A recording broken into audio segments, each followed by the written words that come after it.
but you're never going to get a deal that way. So that's the way it goes. All right, one more question.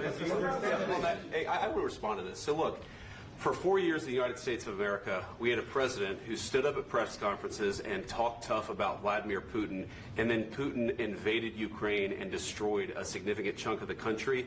The path to peace and the path to prosperity is maybe engaging in diplomacy. We tried the pathway of Joe Biden of thumping our chest and pretending that the President of the United States' words mattered more than the President of the United States' actions. What makes America a good country is America engaging in diplomacy. That's what President Trump is doing. Can I ask you? Sure. Yeah? Yeah. Okay. So he occupied our parts, big parts of Ukraine, part of East and Crimea. So he occupied it on 2014.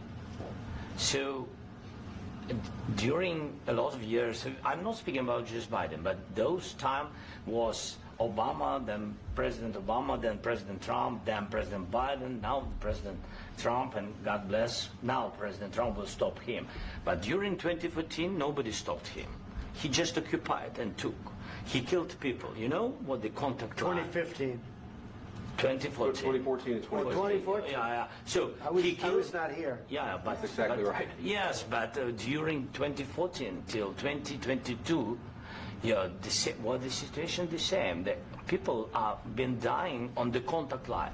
Nobody stopped him. You know that we had conversations with him, a lot of conversations, my bilateral conversation, and we signed with him, me, like a new president. In 2019, I signed with him the deal. I signed with him, Macron and Merkel, we signed ceasefire.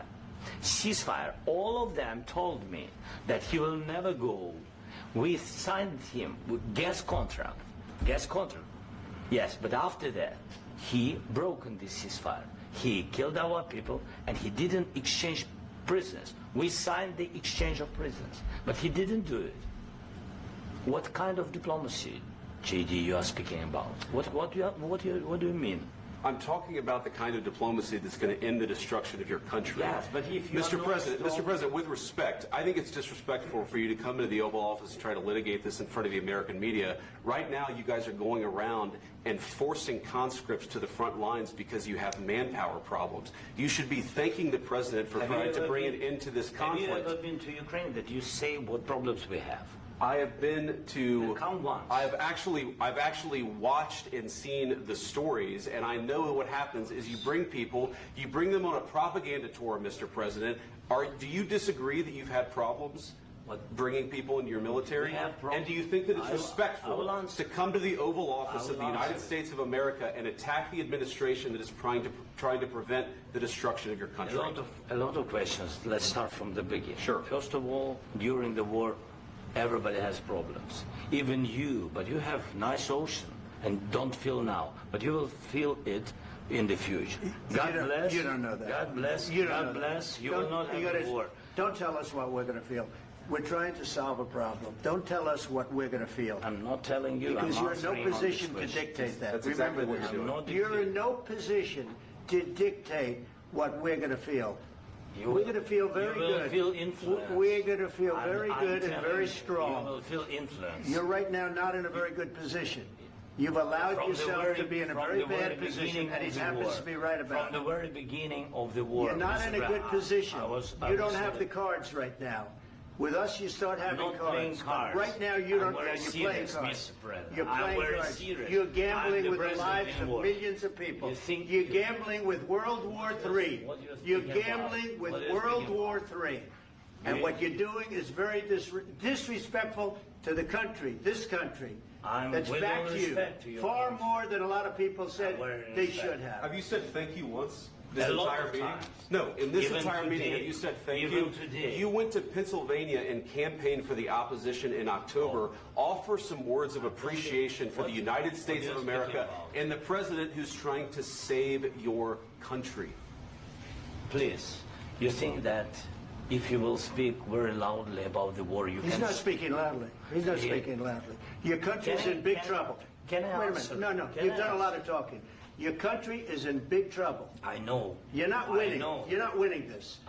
you have a damn good chance of coming out okay because of us. Mr. President, we are staying in our country, staying strong from the very beginning of the war. We've been alone, and we are thankful. I said thanks you haven't in been this alone. cabinet, You and haven't not been only alone. in this cabinet. We gave you, through I this said stupid president, $350 billion. You voted we gave for you your military equipment, and you voted men for are your brave, but they had to use our military. What about If you didn't have You our invited military me- equipment, you invited if me you to didn't speak- have our military equipment, this war would have been over in 2 weeks. In 3 okay? days, I heard it from Putin. In 3 days, this is something Maybe new. less. In 2 weeks, of course, yes. It's going to be a very hard thing to do business like this. I Again, tell you. just say thank you. I said a lot of times that there, thank you except to that- American people. Except that there are disagreements, and let's go litigate those disagreements rather than trying to fight it out in the American media when you're wrong. We know that you're wrong. But you see, I think it's good for the American people to see what's going on. I understand, sir. I think it's I very understand. important. That's why I kept this going so long. You have to be thankful. You don't have the I'm cards. thankful. You're buried there. Your people are dying. tell you You're again, running I low know. on soldiers. Don't- Listen, don't please, you're running Mr. low President. on soldiers. It would be a damn good thing. Mr. And then President. then you tell us, I don't want a ceasefire. I don't want a ceasefire. I want to go and I want this. Look, if you could get a ceasefire right now, I tell you, you take it so the bullets stop flying and your men stop getting killed. Of course, we want to stop the war. But you're I saying said- you don't want a But ceasefire. I said to you, I want a ceasefire. with guarantees. Because you'll get a ceasefire faster than an agreement. Ask our people about ceasefire, what they think. That wasn't doesn't with matter me. for you what- That what wasn't is- with me. It That was wasn't with with you. a guy named Biden, who was not a smart person. This That is was your, with, this that is was with your Obama. president. It was your president. Excuse me. That was with Obama, who gave you sheets, and I gave you javelins. Yes. I gave you the javelins to take out all those tanks. Obama gave you sheets. In fact, the statement is Obama gave sheets and Trump gave javelins. You got to be more thankful, because let me tell you, you don't have the cards. With us, you have the cards. But without us, you don't have any cards. One more question.